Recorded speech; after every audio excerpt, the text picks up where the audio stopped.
the passage describing Exhibit 14C begins at paragraph 69, and then paragraph 70 describes or summarizes the effect of the voice notes. In the original, they're quite difficult to follow because they're all in patois. But you can see if you read 70, the paragraph 70 at 5803, on to, I may ask you just to read yourselves to 5806, the end of 5806, you can see the nature of this evidence.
And in particular, you will have seen in passing 5805, paragraph 73. This is Palmer's text a few days after the event.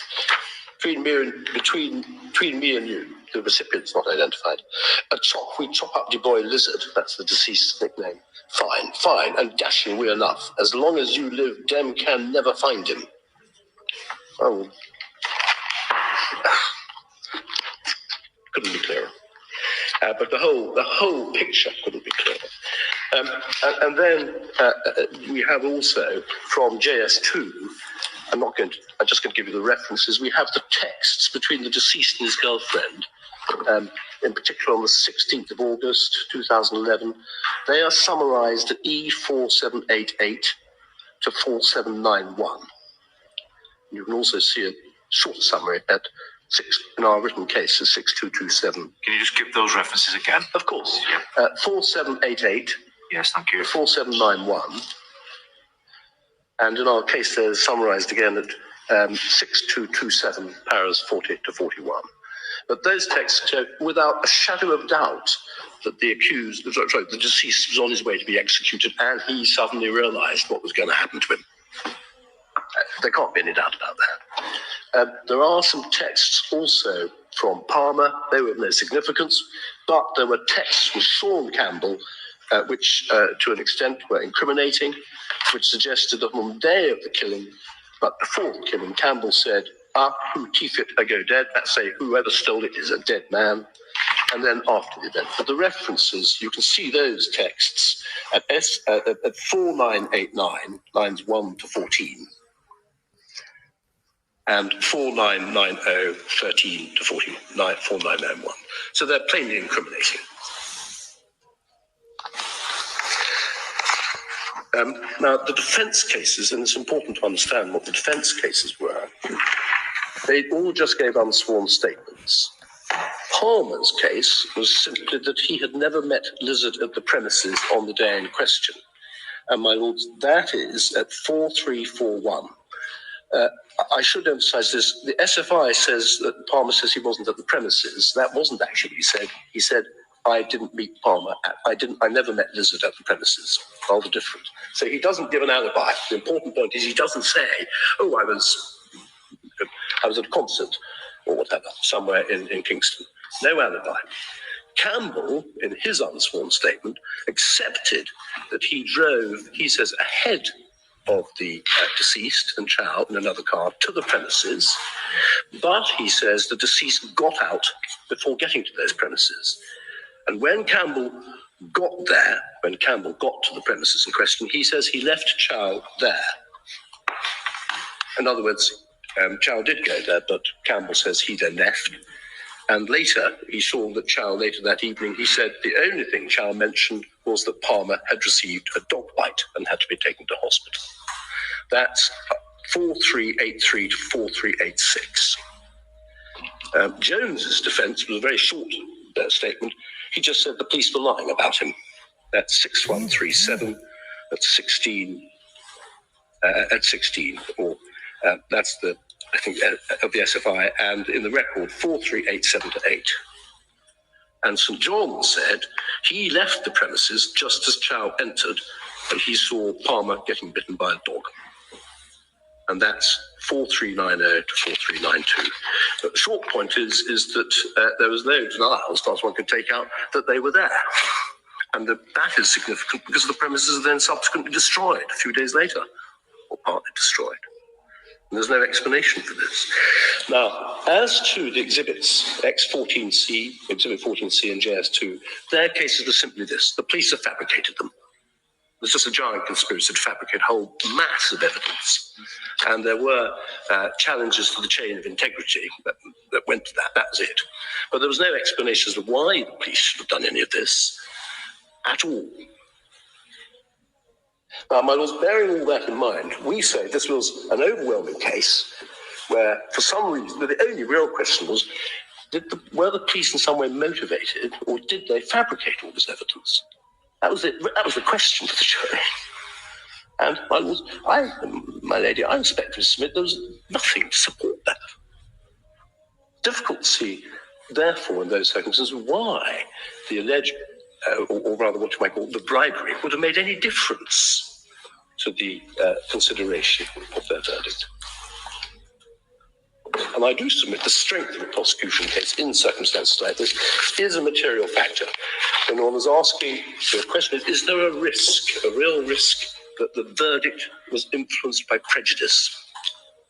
I say, no, there's no real risk of that.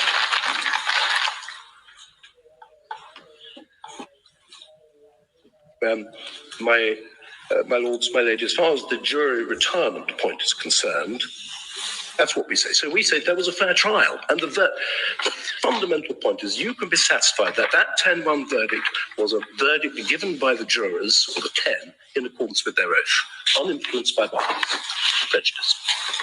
And if that's right, I submit the appeal must be dismissed. The next question I can deal with very briefly is the jury retirement point.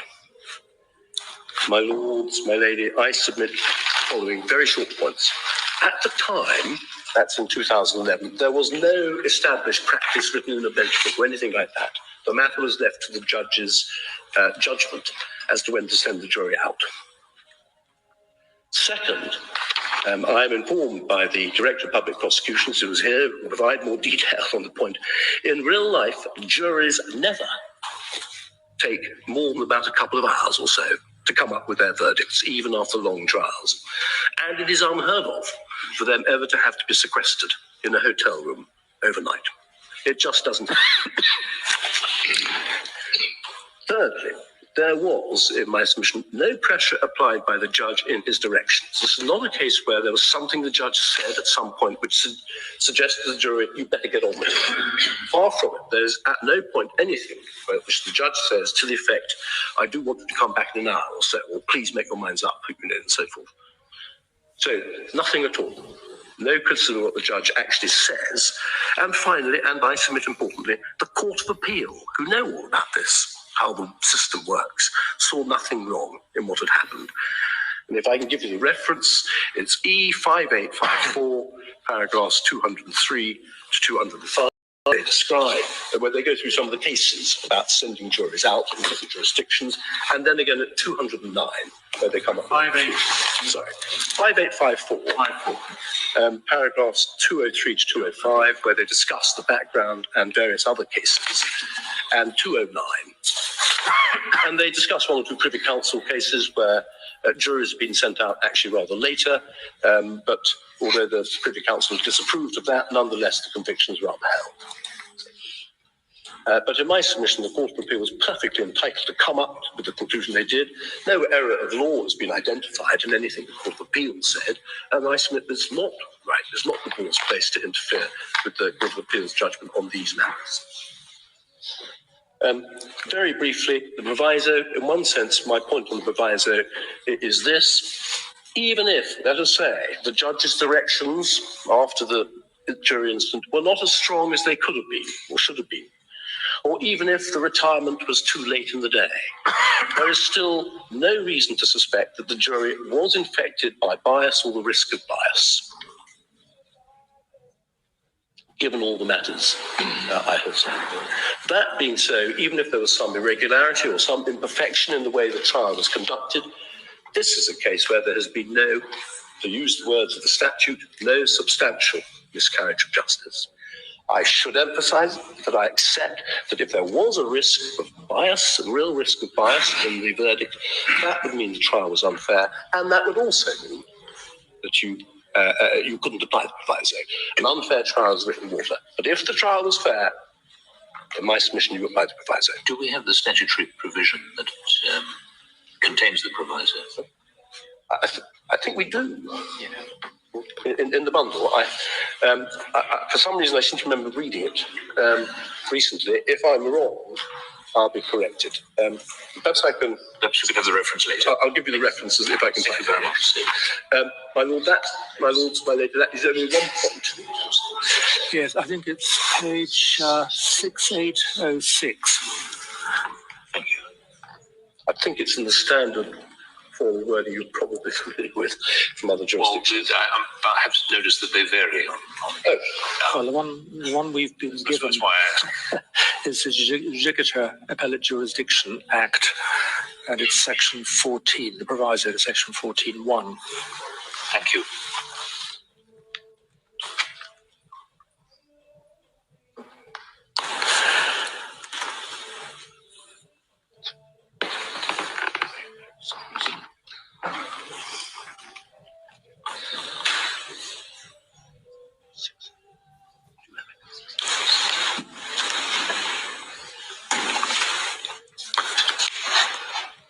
No substantial miscarriage of justice test. Yes. And that's why I say there is, subject to the unfair trial point, subject to the unfair trial point. There's no unfair trial. The proviso I submit applies. The final question is that of remission. In my submission, this could hardly be a more serious case. It is of particular concern that we are talking here about great celebrities. That doesn't mean that you apply a different standard, but of course it does mean, in my respectful submission, such a high-profile case with, on the face of it, such overwhelming evidence. Most of it, of course, not the entirety of it, being of a technical nature and so forth. I submit this would be an appropriate case for the matter to be remitted for a retrial. My lords, I don't think on the whole you yourselves do that. You normally send it back to the Court of Appeal to consider. And I would submit there's every reason, if I'm wrong, for the Court of Appeal to consider what to do. My lords, those are my submissions on the main point. I've only got a little bit of time on the other points. I think I'm right to say my lords, you have seen our written case. Yeah, this is the JS2. Yes, the JS2 point.